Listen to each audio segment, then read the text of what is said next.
bonjour. Un petit compte-rendu en fait de l'atelier démocratie locale dans le cadre des États généraux de Marseille, animé par Guillaume des co-citoyens. Donc c'était mercredi 25 septembre 2020. J'en ai cartographié en fait en live et je vous propose un compte-rendu avec cette carte. Alors d'abord, on a beaucoup partagé de ressources en fait avant la réunion. Valérie avait ouvert un Pramapad, donc il y a eu beaucoup de liens. Donc là, j'en ai déjà mis un certain nombre et durant toute la soirée, d'autres liens ont été partagés. Les participants, on était combien? On était 21 plus 22. Non, 22. Il y avait un couple d'Aubagne d'ailleurs qui était là.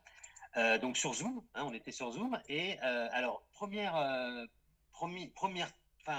il y a eu un tour d'écran, on appelle ça maintenant, où chacun s'est présenté et a essayé de partager aussi des constats. Ce qu'on a retenu dans les constats, c'est d'abord beaucoup d'initiatives qui existent à Marseille, qui sont éparpillées, et des liens, mais quels liens en fait? Et voilà, et l'enjeu de quelle articulation en fait entre toutes ces initiatives. Notamment, on a beaucoup démarré au départ sur les questions de la technologie peut nous y aider, avec notamment l'intervention du Donut. Mais on a rappelé aussi que si la technologie peut nous y aider, il y a l'essentiel, ça reste quand même les relations humaines et les interactions entre nous. Mais il y a aussi beaucoup de méconnaissances. Alors autant d'ailleurs des espaces institutionnels qui existent sur le champ de la démocratie locale à Marseille, les conseils citoyens dans les quartiers prioritaires, les tables de quartier. D'ailleurs, il y avait pas mal de représentants qui ont pu expliquer ce que c'était sur Marseille, les CQ, mais ça vous les connaissez bien. Et puis des approches, on va dire, d'espaces plus ouverts comme des marches exploratoires ou d'autres types. On en parlera tout à l'heure aussi des initiatives autonomes depuis quelques années. Qui commencent à émerger, quoi. Donc, des outils institutionnels, des espaces autonomes et aussi des outils numériques qui émergent depuis quelques temps. Notamment, on a parlé pas mal de Decidim, initié notamment à Barcelone, expérimenté durant la campagne. Au niveau national, on a partagé aussi le projet Transiscope, qui est une plateforme, enfin, d'une cartographie de toutes ces initiatives, très intéressante. Et donc, ici, on s'est posé la question du choix de quelle plateforme. Voilà. Même si l'enjeu, ça reste l'interaction, quelle plateforme peut nous y aider? Eh ben, ça reste à creuser. Ce constat nous a amené assez vite à essayer de tenter de démarrer une cartographie des espaces et des initiatives sur Marseille. Comme on dit qu'il y a une forme de méconnaissance et chacun connaît un petit bout, on a essayé de cartographier. Alors, on a essayé, ça reste, je le dis, j'ai fait une tentative, donc ça reste subjectif. C'est pas exhaustif, c'est un démarrage. Mais voilà, donc quels espaces de participation à Marseille? C'est d'abord certains espaces qui ont été à l'initiative de la ville, c'est-à-dire la nouvelle majorité, depuis qu'ils sont arrivés. Et notamment, ils ont par exemple pris l'initiative d'un SICA dans le 1-7. Voilà. Ils ont évoqué le fait qu'ils allaient continuer à travailler avec le CEQ, mais ça c'est normal. Et puis, il y a des idées en co-construction qui émergent au sein de la ville, notamment un comité de pilotage de l'Assemblée du futur. Certains y participent, ça fait partie des enjeux du lien, justement, entre un espace qui est institutionnel et le nôtre au sein des États généraux.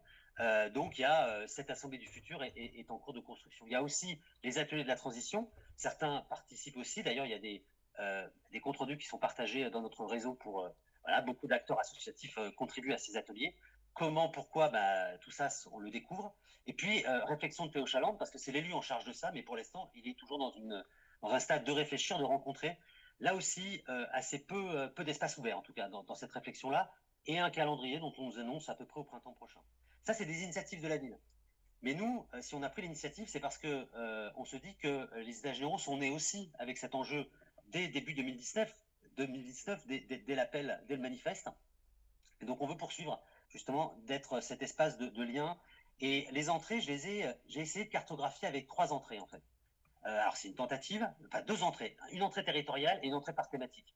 Mais dans l'entrée territoriale, il y a 3 types d'entrées. Il y a une entrée institutionnelle.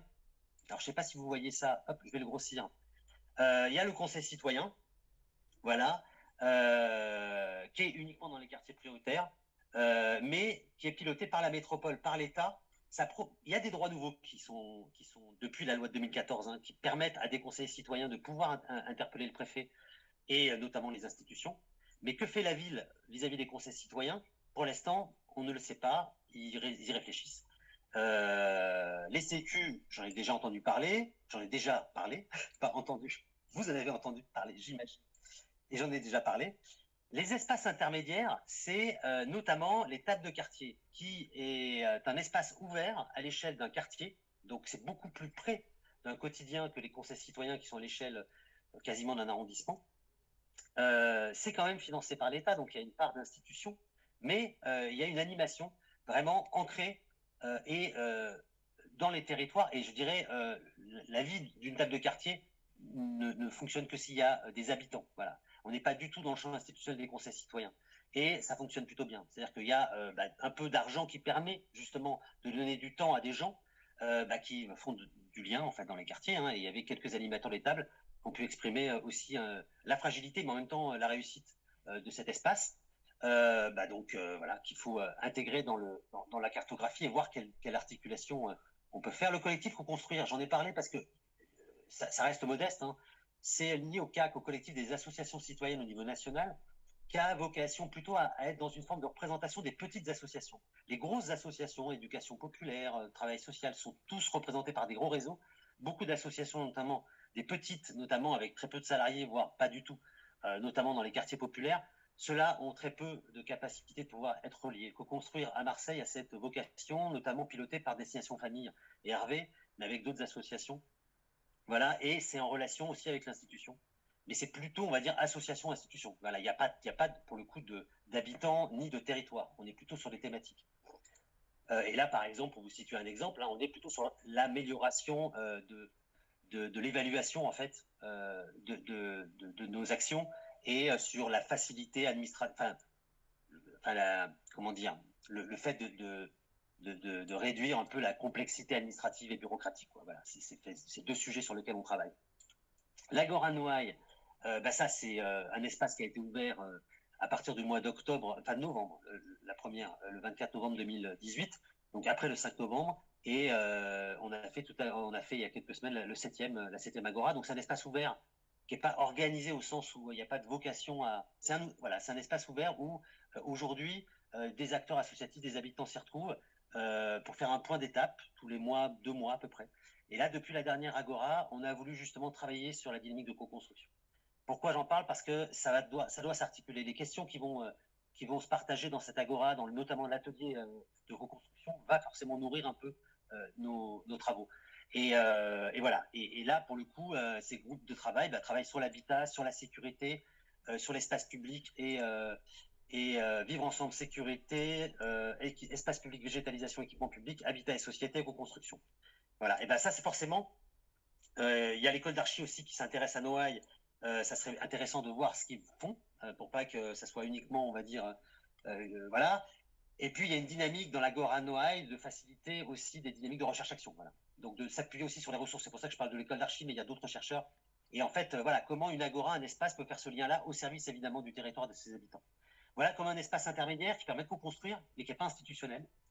Et puis enfin, il y a des espaces autonomes par quartier dans une culture d'auto-organisation. Ça, c'est émergent depuis quelques années. On le voit bien à Marseille, on le voit évidemment dans le centre-ville. D'abord, voilà, l'Assemblée de la Plaine qui est née en 2015, l'an 02 qui a donné naissance au collectif des habitants organisés du 3e, les boîtes de la Belle de Mai, le syndicat des quartiers populaires qui met en réseau beaucoup de luttes dans des quartiers, l'association Avec nous, qui intervient au Flamand notamment, Observatoire des quartiers sud, le groupe de veille de la Busserine, le collectif du 5 novembre. C'est pas exhaustif, hein. On a cité comme ça quelques lieux. Dans le syndicat des quartiers populaires, mais il y a aussi Herbel, par exemple, où il y a plein de... Et c'est ça qu'on veut travailler aussi. Hein. Clairement, c'est ça.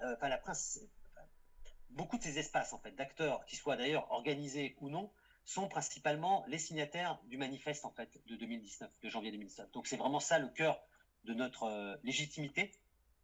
Et donc, c'est ça qu'il faut continuer à mettre en lien, mais par thématique aussi. Parce que ce qu'on a beaucoup évoqué, c'est que les espaces, c'est bien, mais c'est au service de quoi, de quelle lutte? Alors, les thématiques, c'est pas nouveau. Hein. On connaît les enjeux d'habitat et d'urbanisme. Et notamment aujourd'hui, il y a notamment des enjeux sur excusez-moi, des acronymes. Hein, la SPLA, c'est une société publique locale d'aménagement, qui l'appelle, normalement, on met d'intérêt national, la SPLAN. Et PPA, c'est le projet partenarial d'aménagement, qui est un projet en cours de discussion entre la métropole et la ville, où ces acteurs qui sont Alexandrie pour tous, le collectif du 5 novembre, la Fondation Abbé Pierre, beaucoup d'acteurs sur ces champs-là, demandent à ce qu'il y ait un espace de co-construction et dans la gouvernance. Le quartier libre est un enjeu majeur dans le 3e arrondissement, complètement, on va dire, aujourd'hui, voilà, on n'a aucune visibilité sur l'aménagement de ce quartier. Et il y a des enjeux majeurs, notamment quand on sait les mobilisations dans le 3e arrondissement. Évidemment, les écoles. Julien était là, il a beaucoup évoqué cette question, notamment j'en parlerai sur la question de la transparence, mais il reste les urgences. Évidemment, les conséquences de l'état d'urgence sanitaire avec les enjeux d'alimentation, de santé, et puis les conséquences liées au confinement, avec notamment McDo, enfin, vous connaissez bien tous les réseaux de solidarité. La culture, notamment parce qu'il y a les états généraux de la culture qui continuent d'exister, qui est un espace de réflexion et d'action, notamment sur les noms des rues. Et puis des enjeux évoqués notamment par Anne-Marie, la rénovation urbaine, où à la Busserine, hein, notamment dans le 14e, ils sont en première ligne avec la L2 et la rénovation urbaine. Mais beaucoup de quartiers populaires sont dans cette problématique-là. Le cadre de vie, c'est aussi des enjeux d'entrée de beaucoup de mobilisation habitante, en fait. Hein. C'est de la propreté, gestion des déchets. Après, évidemment, derrière ça, tous ces enjeux, il y a des questions de sécurité, on l'a vu. Hein. Sécurité, alors ce terme est intéressant vraiment aussi à travailler. Ali Maladi, il y a beaucoup de ressources alternatives qui nous permettent de penser la question de la sécurité au-delà de la question de la présence d'îlotiers. Voilà, et ça fait partie des sujets sur lesquels on a envie de s'investir. Beaucoup de ressources étaient présentes à La Réunion. Voilà la cartographie qui est un début, qu'il faudra donc continuer à enrichir, qu'il faudra peut-être rendre visible par des outils numériques. Et puis tout ça, ça construit quoi en fait? On a un espace, on a des enjeux, mais pour quelle stratégie à construire ensemble? Et là, il y a eu des débats et c'était très riche. La stratégie, ça commence par pourquoi faire, rappeler qui on est, quel espace. Les états généraux, c'est d'abord s'appuyer sur les acteurs dans les quartiers en fait. C'était les signataires du manifeste. Et donc c'est d'abord un espace pour construire une réflexion commune. De quoi on a besoin? Et cette relation, elle part aussi sur nos besoins et sur la perspective qu'on a envie de construire ensemble. Ça, il faut le nourrir. Ça permet aussi de construire des alliances, aussi à notre échelle, c'est-à-dire entre les quartiers, mais aussi face aux gros méchants. Alors ça, c'est une expression d'Élise sur Google, parce que son combat, c'est évidemment de proposer des alternatives aux outils numériques au-delà de Google.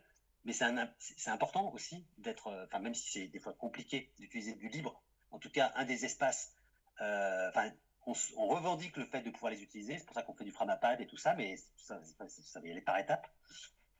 Changement culturel, ça prend un peu de temps. Mais construire des alliances, c'est aussi sur les objets très concrets et des urgences. Et ça beaucoup l'ont répété, c'est-à-dire que évidemment, c'est par rapport à ce que je viens d'évoquer juste avant, hein, sur la cartographie, mais les luttes existent sur les écoles, l'habitat, l'alimentation, la nation bien établie. C'est sur ces luttes-là, en fait, qu'on va construire des alliances. Alors, qu'est-ce qu'on fait? D'abord, c'est de l'accès aux informations. La première base, en fait, c'est qu'en fait, on a besoin pour lutter, pour être en lien, d'avoir accès à de l'information qui soit juste. C'est pas des fake news, c'est de l'info brute. Cette info brute, pendant longtemps, on l'a eu contre la ville et on l'a eu par des alliés à l'intérieur. Bon, nous, à Centre Ville pour tous, on est plutôt des spécialistes. Mais ce n'est pas l'idéal, notamment quand on a une municipalité qui a vraiment revendiqué cet accès et qui a un adjoint à la transparence. Bon, Julien nous a évoqué le fait qu'il y a encore du travail. Voilà. Bon, certes, ils arrivent depuis pas longtemps, il faut leur laisser un peu le temps, mais sur la question des écoles, qui est une urgence, ils ont déjà saisi la CADA. Voilà. Ce qui est quand même assez paradoxal. Mais en tout cas, aujourd'hui, on est en attente de cet accès aux infos. C'était notamment un premier communiqué qui a été fait en juin sur la transparence. Il y a un enjeu. Voilà. Donc ça fait partie d'une des priorités. Notamment quand on a potentiellement à la ville des gens que l'on connaît, qui ont été proches de nous il y a quelques temps, ça peut être une des premières revendications très concrètes. Une fois que les données sont données, on va dire, il faut les médier, c'est-à-dire faire de la médiation. Des données brutes sur Excel, c'est bien, mais comment après ça devient un levier en fait pour argumenter, pour interpeller, pour mobiliser. Et Donut est disponible parce que c'est leur job. Donc d'ailleurs, Élise nous a dit qu'ils avaient rencontré Christophe Hugon et Olivia Fortin en septembre. Ils sont en attente du retour. Voilà, donc c'est deux alertes relatives entre Julien et Élise sur le fait qu'il y a des intentions. Maintenant, on a besoin un peu plus d'action. On attend, on est patient, mais on est exigeant. Et c'est la base. Voilà. Accès à de l'information qui soit juste, fiable et qui puisse être transmis. Autre info, autre outil, en fait, c'est l'accès au droit. En fait. Le droit, nous, à Centre pour tous, on est un peu des spécialistes de ça. On a beaucoup saisi le tribunal administratif. Mais parce qu'on a produit, parce qu'on peut s'appuyer sur le droit. Et on a des juristes aussi au sein des états généraux de ce réseau. Donc on a cette pratique-là pour utiliser le droit. Mais aussi le droit, ça se produit, clairement. Et on a clairement la grande victoire, hein, qui est vraiment pour moi d'ailleurs une des grandes victoires symboliques à Marseille, c'est la charte, parce que la charte a permis de produire du droit. Voilà, ça a été un combat qui a été par des acteurs qui ont écrit et qui l'ont fait voter. Et donc aujourd'hui, ce droit maintenant qui existe, hein, il faut continuer à le faire vivre, notamment par les comités de pilotage. Ça avance. Mais donc on peut s'appuyer sur le droit et on peut produire du droit. Et enfin, si ça marche pas, il y a du rapport de force. Manifestation, marche, interpellation, sur des luttes, il y en a eu, on le faisait beaucoup avant, on va continuer à le faire, parce que évidemment, la ville, il faudra un peu les pousser, mais les sujets ne sont pas uniquement portés par la ville. Beaucoup de sujets, malheureusement, sont croisés entre les enjeux de la métropole, les enjeux de la ville, les enjeux du département. Donc il faudra construire ce rapport de force à Marseille, entre les Marseillais, entre les collectifs, mais pourquoi pas aussi au niveau de la métropole. Et enfin, il faut conserver cette parole indépendante des états généraux. Ça a été dit. Parce que, on le répète, mais c'est important, c'est-à-dire qu'aujourd'hui, on construit quelque chose dans la durée. On l'avait dit avant les élections municipales. Aujourd'hui, on est après. Le contexte a un peu changé. Je fais partie de ceux qui pensent qu'il s'est quand même amélioré. Il y a encore du chemin, mais il faut véritablement conserver cette parole indépendante parce que c'est ça qui construit du rapport de force et puis du respect, hein, tout simplement aussi. Hein. Ça construit des relations. Alors, les relations, la stratégie, voilà, c'est aussi animer des relations. Alors d'abord, on l'avait dit, c'est des relations avec les autres quartiers de Marseille. Bon, la pédagogie est l'art de la répétition. Donc les autres quartiers de Marseille, c'est du lien avec les quartiers et avec les habitants qui se mobilisent, mais c'est aussi, et c'était intéressant que Vincent puisse aussi nous faire ce retour, les tables de quartier interviennent dans des quartiers que l'on n'a pas l'habitude, en fait, de voir, parce que ce pas des quartiers où il y a beaucoup de mobilisation associative ou de collectif. Et donc c'est vers certains quartiers invisibles. Alors il y en a évidemment pas mal dans le sud, beaucoup d'îlots en fait de quartiers populaires, dans l'est aussi. Certains se mobilisent, Herbel, mais à la Soude et au Mazargues, il y a des tables de quartier qui commencent à se mobiliser. Et c'est ça qui est intéressant aussi d'articuler avec les tables de quartier, c'est que ça permet d'enrichir en fait ces relations, ces liens de solidarité entre les quartiers. Et Vincent disait que c'est des quartiers qui sont des déserts associatifs, dont le seul espace d'animation est souvent le centre social. Et c'est souvent la voie institutionnelle et la seule proposée aux habitants. C'est important de dire ça, parce qu'en fait, pour beaucoup d'habitants, quand il y a des problèmes, eh ben, on va voir l'élu, on va voir l'institution. Voilà. Et c'est un chemin normal, parce que c'est aussi de leur responsabilité de pouvoir répondre à des problèmes et à faire et à mener leur politique publique. Donc ça, c'est bien. Mais sauf que si c'est uniquement des habitants qui écrivent, et des logiques assez individualisées, malheureusement, parce que c'est souvent le cas, et c'est ça qui a été quand même... l'histoire de Marseille est nourrie du clientélisme, qui n'est que ça, hein, des relations entre des individus et des élus. Aujourd'hui, maintenant, l'enjeu, c'est que justement, ces dynamiques, on interpelle l'institution, mais pas que, et avant de l'interpeller, comme on l'a dit, on a de l'accès à de l'information, on se forme, on se construit des solidarités et du rapport de force. C'est ça qui permet, en fait, de construire une alternative sociale. Ce que disait Vincent, c'est qu'à partir de certains espaces, dans certains quartiers où ils n'ont pas encore, je dirais, une sorte de désert associatif, quoi. Voilà, il n'y a pas encore de dynamique collective forte. Comment peut-être faire du community organizing, hein, moi je l'ai évoqué, community organizing, Centre pour tous propose des ateliers populaires d'urbanisme, des espaces que l'on ouvre et qu'on amène ça permet de créer un espace qui permet peut-être la mobilisation d'habitants. Voilà. Et ces habitants mobilisés, ça fait un collectif, et ces collectifs, ça peut être en lien avec la logique des états généraux. Donc voilà un peu la stratégie aussi à l'échelle des quartiers. On fait du lien et en même temps, on essaye de venir en appui dans certains espaces, dans certains quartiers. Et puis il y a ce rapport aux institutions, les relations aux institutions, beaucoup de discussions évidemment, parce que le contexte a un peu changé avec la ville de Marseille. Mais les institutions, c'est pas que la ville de Marseille. Alors elles sont d'ailleurs publiques, il y a la ville évidemment, mais le 13-14, c'est la ville, et Anne-Marie nous rappelait que sa ville à elle, dans le 13-14, c'est quand même la droite dure et l'extrême droite. Il n'y a pas d'élus d'ailleurs de gauche et voilà, dans cet arrondissement, ce qui pose un vrai problème.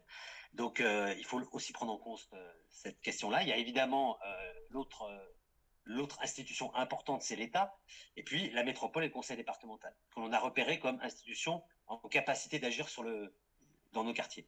Et puis les institutions, moi j'ai rajouté associatives, parce que la culture institutionnelle, en fait, elle est aussi présente aussi dans le champ associatif, comme dans le champ des fois de l'entreprise, dans les grands groupements, en fait, qui coproduisent de la politique. Et c'est des grandes fédérations qui sont représentées dans des instances quasi institutionnelles, comme le CESER, le Conseil économique et social régional, comme le Conseil de développement. Bon, pour connaître un peu le sujet, ça n'a pas véritablement produit de grandes transformations. Et c'est peut-être intéressant d'interpeller aussi ces grandes fédérations pour leur rappeler que leur place, c'est pas uniquement dans la co-construction, dans des salons feutrés, je suis un peu caricatural, mais c'est aussi un ancrage sur les territoires. Donc, comment on travaille aussi avec ces institutions associatives? Et je pense que certains ont véritablement envie de questionner leur posture. Mais le comment des institutions, c'est pas le vrai sujet, qui n'est pas le vrai sujet, en fait, pour être honnête. Notre sujet, on l'a déjà beaucoup évoqué, il y a beaucoup de travail à faire dans les quartiers, dans le lien. Mais un des sujets quand même qui a été évoqué lors de la rencontre, c'est quelle type de relation avec les institutions. Alors notamment une proposition, ça avait été de Kevin, sur le fait que pourquoi pas saisir le conseil municipal, comme ça a été fait pour la charte, mais comme aujourd'hui la majorité du conseil municipal a envie de développer ce type d'autosaisine, de saisine, d'initiative citoyenne, et on leur dit chiche, on va essayer. Donc ça a commencé, on va dire, on a réfléchi à ça. Et puis il y a d'autres formes d'interpellation des institutions. On en parlait tout à l'heure. Il y a des espaces qui vont peut-être s'ouvrir ou pas. On va voir comment ça va s'articuler. Mais ce qui était important, c'est que on n'attend pas. Voilà, c'est ça qu'il faut aussi dire, c'est que la plupart ont évoqué le fait que le contexte a changé, c'est bien, mais que ça prend du temps de leur côté sans doute, et que nous, on n'a pas envie d'attendre, parce que l'enjeu pour nous, c'est véritablement de continuer à considérer, et ça c'est plutôt une culture municipaliste, que moi même si ce mot-là n'est pas encore totalement partagé, mais c'est vraiment aussi des milliers de pas dehors qui font la ville, évidemment en relation avec d'autres acteurs, mais c'est d'abord un ancrage au territoire. Et puis, dans la relation aux institutions, c'est posé la question, mais là c'était vraiment plus une question d'ailleurs, qu'une affirmation, c'est que la ville a utilisé la majorité municipale a utilisé Decidim pendant la campagne municipale. C'est un outil qui, pour l'instant, n'est pas utilisé. Est-ce que ça va être un outil que la ville va utiliser, ou est-ce que ça va être un outil numérique que d'autres acteurs, de façon plus auto-organisée, vont utiliser? En tout cas, à mon avis, il ne faudra pas deux Decidim.